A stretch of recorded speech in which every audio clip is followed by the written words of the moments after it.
Hello, Internet. It's Daniel with Driving and Dragons. Back with a little bit of a follow-up to my reaction to Servant of Shiloh over at RPG Elite and the White Men video.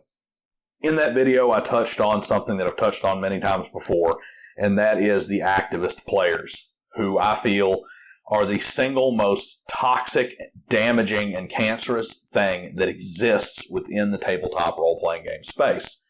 And I felt a need to step out and once again bring this up because the Servant of Shiloh video focuses on something that is merely a symptom of the tabletop role-playing game community tolerating activist players. So, first, I want to say this. This is not about cancellation. All right? This is not about going to an activist player's YouTube channel and trying to get them shut down. For things that are not legitimate. This is not about trying to eliminate somebody's platform. What this is about is saying that these people should not be listened to. Don't listen to them. Don't sub to their channels. Don't give them an ear. Don't go call their advertisers and say, I'm not going to use your tabletop, your VTT or whatever, if you sponsor so-and-so. Just don't listen to them. And don't follow them on Twitter, don't respond to them, don't follow their social media. These people need to be excised. And the way they're excised is not by trying to actively cancel them. It's simply not allowing them at your table, not allowing them to speak in your presence, not giving them your likes, attention, and views, and not allowing them to permeate your groups and kill your games. So let's give a definition to activist players. First, let's give a definition to what is not an activist player. An activist player is not a person who has strongly held beliefs, be they political, be they social, who plays games. That is not an activist player. Even an activist who doesn't bring it to the table is not an activist player. Quick example. Let's say you got somebody who is the social justice, Portland commune style person who literally spends their day stomping around talking about how every single thing on the planet is racist and, has pictures of themselves on the internet kissing black people's feet to apologize for slavery. If they walk in from their whatever self-hating white person group or, Black Panther rally or whatever they came from, and they sit down to play Ravenloft with the rest of us, and we don't hear a single peep about how there really needs to be something done about the Vistani and how unfair they are to Romani people and how, gypsy is the G word and all that kind of other jazz, and how we should all feel bad about it and how we really ought to, do something, donate to some kind of cause or something to make up for the fact that we even gave money to this crap. As long as they're not doing that kind of thing and they show up and they hang their Rastafarian headband or whatever other thing they wear to show their allegiance to their cause on the hook, and they sit down and they enjoy the game and they laugh and they understand it for what it is. And then they say, hey guys, I'll see you next week. Or I'm going to miss the next game because I've got a Antifa rally that I need to go to and I may be in jail. That's not an activist player. That's simply an activist who comes in and plays with the rest of us. He sits right next to the guy who vehemently disagrees with everything he stands for, plays the game, and has a little bit of a release from reality with the rest of us, and he hangs that stress up on the door. And I like to think of it like this. The old Looney Tunes cartoon where Coyote and Sheepdog show up and they punch in on the clock, and then the Coyote spends the entire episode of the Looney Tunes trying to filch sheep out of the flock and getting his head bashed in and anvils dropped on him and outsmarted by the sheepdog. And then the whistle blows and the coyote and the sheepdog walk over and they punch the clock and they go back out. Same thing here.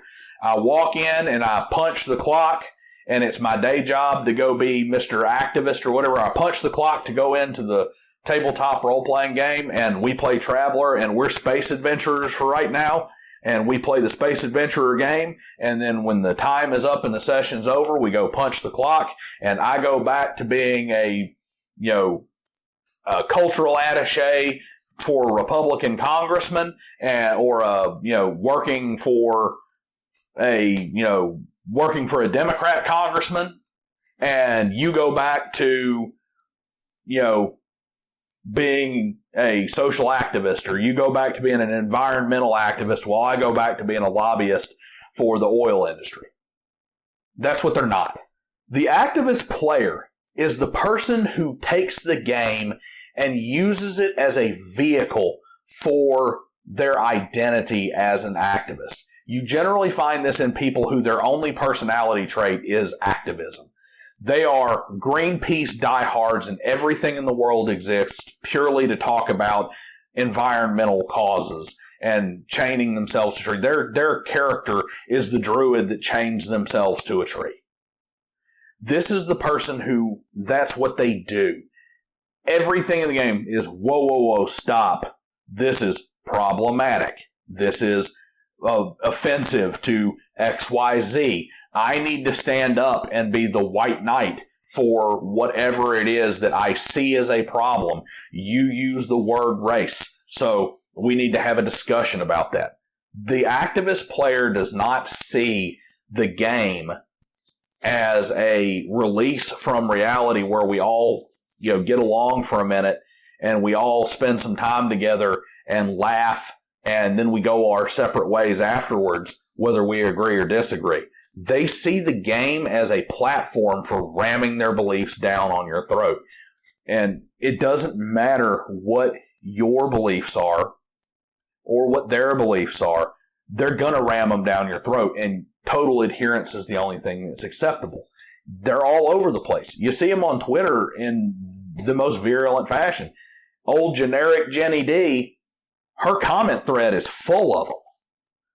Her comment threads are completely full of them. And to be perfectly honest with you, I believe that she probably would have, if she were a true D&D player, somebody who was actually playing the game because she likes playing the game, she'd be an activist player. Now, granted, she sees it as a platform for her to make money and to, accelerate her beyond where her normal station in cosplay would be. But she doesn't use it as and even though she has some activist tendencies herself, she has gotten better about misusing her platform because it's kind of a don't shit where you eat type situation.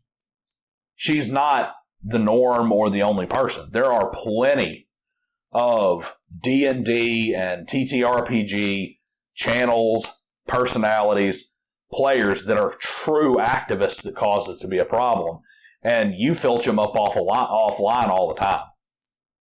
Whether they're homegrown and they're your buddy who just kept going in that direction after high school, and by the end of college, he's full-blown purple hair and he's killing your table, and he rotted from within, he's a cancer that grew, or whether he's the guy you picked up from the looking for group thread, brought him into your table, and all of a sudden, he's just killing the vibe at every game you have. What are the problems, and why are the activist players such an issue? Why are they such a problem for the group as a whole, for the community as a whole, for the hobby as a whole? Why do I put them as such a problem beyond, say, your murder hobo or your troll player who's literally just trying to sabotage your game for their own amusement? What makes this activist player so much worse, and why is it so important that instead of just, hey, boot them from your group, it's like they need to actively be kept out and kept only in their own little bubble? This is why.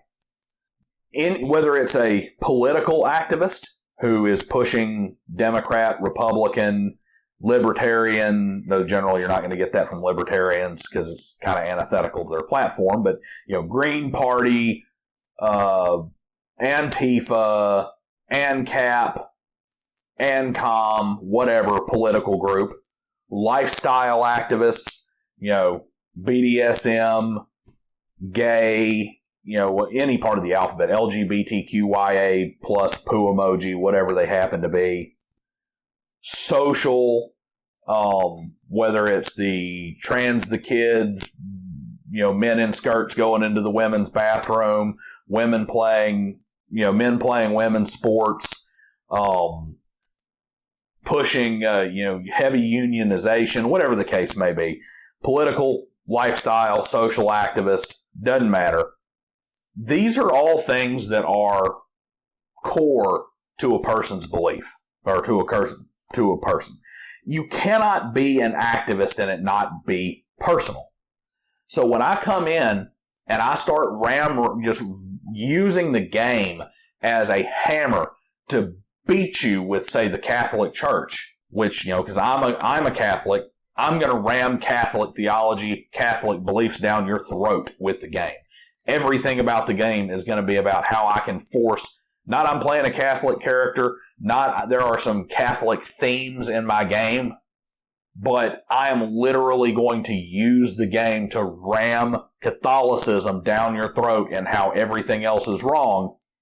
If you're a Muslim or a Baptist or a Hindu or even an atheist for that matter, I am personally attacking you now with my religion.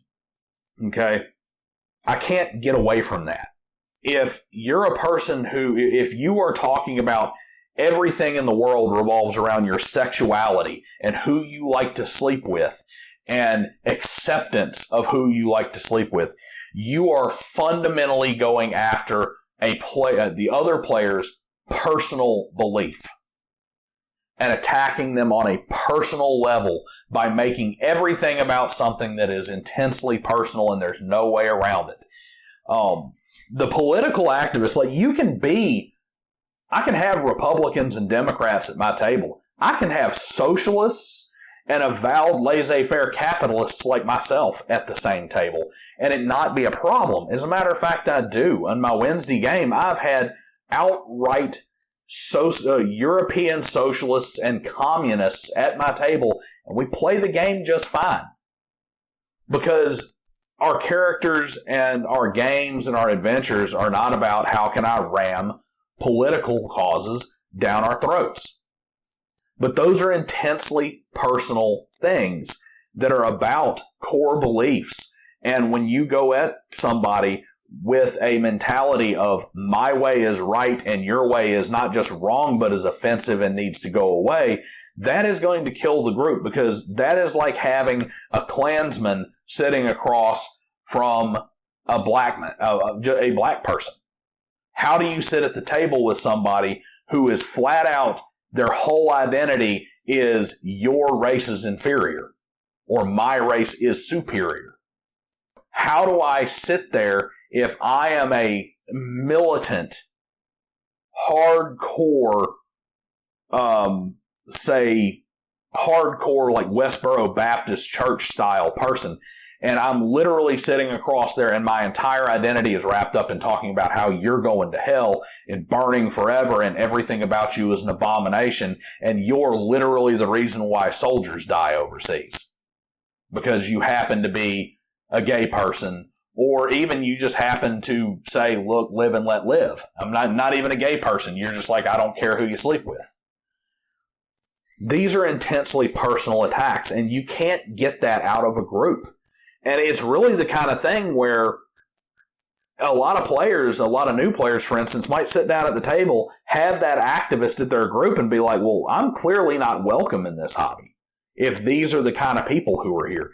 Kind of one of those things where if you sleep with the dogs, you get the fleas. When you allow the activist player to be at your table, it doesn't just tell especially new players, it doesn't just tell people, man, I'm not welcome at this table and this isn't the table for me. It's like, this isn't a hobby for me. If they let these people, if you're letting these people be accepted at the table, clearly they must be accepted in the hobby and they must be somebody who, this may be what this is all about and I don't need to be here. But it's not just your tables that it can destroy. It's not just your actual games themselves and your groups that they can tear apart. it's actually bad for the hobby as a whole. Plain and simple. It goes into an influence on how these companies and how these producers do things, and it is a drain on their resources. All right? How does it influence content? Well, we're no longer focused entirely on just putting out good game content that has a unique flair. We have to divert resources and focus to, well, man, this is a cool idea, but who's it going to offend? Who's it going to set off? If we've allowed our entire TTRPG community to devolve into different pockets of activists, it comes down to, is this group, whether they're a big percentage or a small percentage, are they going to be so loud that now my company is fighting off the who we offended this week thing? We're dumping money into the absolute stupidity that is sensitivity readers and diversity writers and stuff like that, making sure we have correct representation, making sure that we didn't piss off the wrong group, make sure that we didn't, make the Christians angry, and now we've got them burning, burning us down because we're fire and brimstone and a new satanic panic has come out. Making sure that the gay community is not talking about how we're literal violence because of something we put in one of our books. Not only that, but who do we need to pander to? Because with some of these activist groups, when you get activist players and true activist groups seeded into your hobby, it can't just be, oh, we accept you. It can't just be tolerance. You can't just tolerate somebody. Now you have to accept them. And it can't just be acceptance. Acceptance is not enough. You have to promote. It's not enough that you don't have gay bashing in your book or something that is seen as, offensive or problematic regarding gay people. You don't have enough gay representation. Oh, you don't have enough gay representation? You don't promote enough gay stuff in your groups. You don't promote enough Christianity. You don't promote enough environmentalism. Not just it's there, not just you don't offend it, not just you put it in there, but you have to actively promote it. And now you got these groups saying, what are we going to produce? What are we going to publish to pander to this group, to pander to that group, to make sure we placate them so we don't see the foot stomping, torches and pitchforks taking whatever it is we spent our money on. So now you have lower quality, watered down materials designed to pander to the people who are not going to be the most, but are going to be the loudest about certain, with money and resources devoted into making sure that you don't step on the wrong toes. And we end up with situations where now you don't have good content coming out, or you have good content getting buried because, man, this sure would have been an awesome campaign setting. This sure would have been an awesome supplement book, but we only have enough money to produce one book this quarter. Put that on the shelf and let's roll out the fucking cyber wheelchairs. Let's roll out the wheelchair dungeon segment. Because this is what the boohoos are crying about and what the activists are crying about. Instead, this awesome book over here that say, let's use Cyberpunk as an example. Instead of getting a way for us to convert all the weapons and cyberware and cool shit and cars and stuff that came from 2020 into Cyberpunk Red, we get wheelchairs. We get cyber legs for disabled people in a universe where you can cut the fucking things off and just put on cyber legs. Why do we have this? Because we had to placate a group, the same group that pushed the damn wheelchair accessible dungeon crap. Those resources get diverted because you only can do so many things. You can only produce so many official campaign settings, compendiums, new groups, new races, new equipment, new magic, new whatever. And those resources are now diverted. Instead of 2 books, we get 1 book. Because the money's there for 2 books. Nope, we can only do 1 book because we got to have sensitivity person A and diversity and inclusion person B to make sure we don't offend the wrong people, to make sure we have enough representation, to make sure that we're being proactive enough to make sure that these people over here don't cry and cause a problem. And then now that we can only do 1 book instead of 2, we need to make sure we do the super pandering book that nobody asked for and nobody wants. so that we don't put out the good stuff, because we have to put out this garbage and this dross over here to placate this group so they don't cry and whine. And that leads into the other side of it, is public opinion. You end up in this situation where if I'm on the outside looking in saying, hey, do I want to go be in the tabletop role-playing game space? What's the first thing you do when you're thinking about getting into something that sounds interesting to you? Oh, let's hop on YouTube, watch some videos. Let's go find some Twitter threads and read through some Twitter threads. Let's find a Reddit. Let's find a forum. Let's look into it and see what's there before we spend our hard-earned money on this. And if I'm going to be a car guy, I can find 100,000 car YouTube channels that don't say the first fucking word about anybody's sexual preference or anybody's, political views. I can go on car forums all day long and into car Twitter and car whatever social media group, Facebook groups, and see people talking about car parts and horsepower and pistons and, forged internals and forced induction and nitrous oxide versus only babies are bottle fed and stuff like that all fucking day long, and not have to see a single thing about who sucks on what body part from another person or who prefers to put their genitals where. And nobody has to worry about it. But then I go and I say I want to play TTRPGs, and I look at it and I'm like, man, this is like the damn Pride rally. I don't want to be here. Man, this is like the Westboro Baptist Church convention. I don't want to be here. Man, this is like the DNC convention. I don't want to be here. Man, this is like a MAGA hats everywhere. I don't want to see this. Because we allow our hobby to be taken over by warring groups of activists, and we've got to stop it. And I'm not saying you can't mention your beliefs. I'm doing it right now. I'm not a hypocrite about it. But we have to stop people from allowing what they have made their entire identity become the identity of the hobby. And the only way you can do that is to excise it, is to denounce it and to not allow it. Not going out and trying to cancel people, but speaking out against it and then not allowing it to exist in your games, not allowing it to exist on your streams, not giving a voice to it. What are some of the things that activist gaming, that activist players have brought about in the TTRPG space?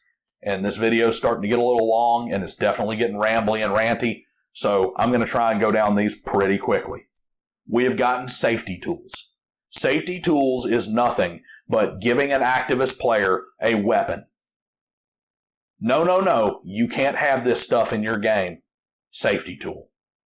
I have a line. I have a veil.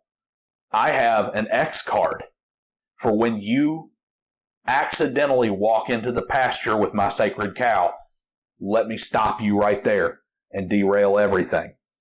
What do we have? We have orcs or black people. We have completely redo Ravenloft. We have no Dark Sun. We have lost parts of the history of the game. Great things that have brought all kinds of interesting sessions and interesting gameplay to so many people ousted because this group might be offended if it comes back. This group is offended that it exists. We have corrupted and bastardized it into the ground. We have the mentality of like 5th edition Dungeons and Dragons, where it is give us 15,000 ways to not die. It's all about making sure the players automatically, there's no way that they're going to die. Make sure that they are handheld through the whole thing. We don't want to offend somebody by them losing. We got to make sure they get their participation trophy. And we get the obsessive need of quote unquote player agency. Because when you have the kind of activist that becomes the activist player, where their entire identity and everything that is about them is wrapped up in whatever their cause is and their activism is, the same thing happens with their players. And you end up with player agency being taken away from, don't grab your player by a horse collar and drag them into whatever railroad you're doing. Don't deny them the ability to act independently.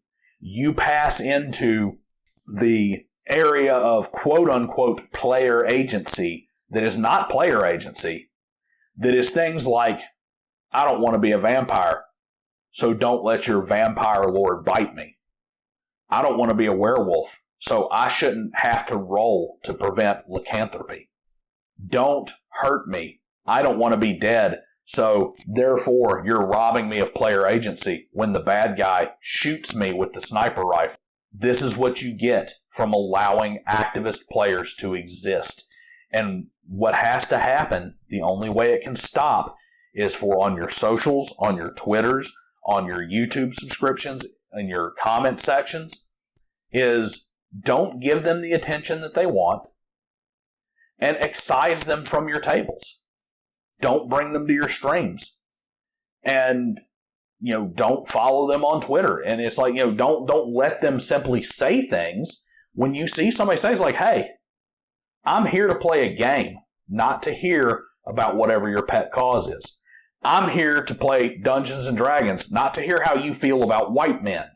I don't care how you feel about white men. I care about how you feel about the orcs that are attacking the town.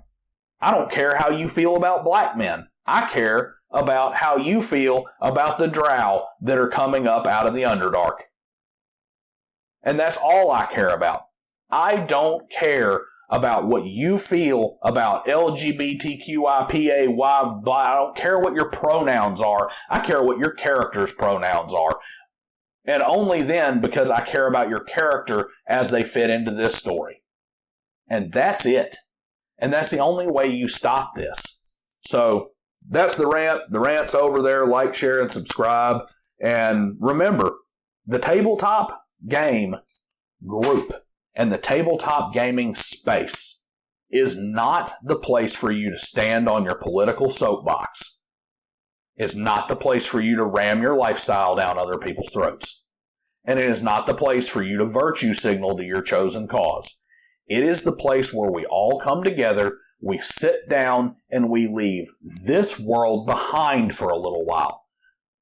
So remember that. Keep this world out of your game world.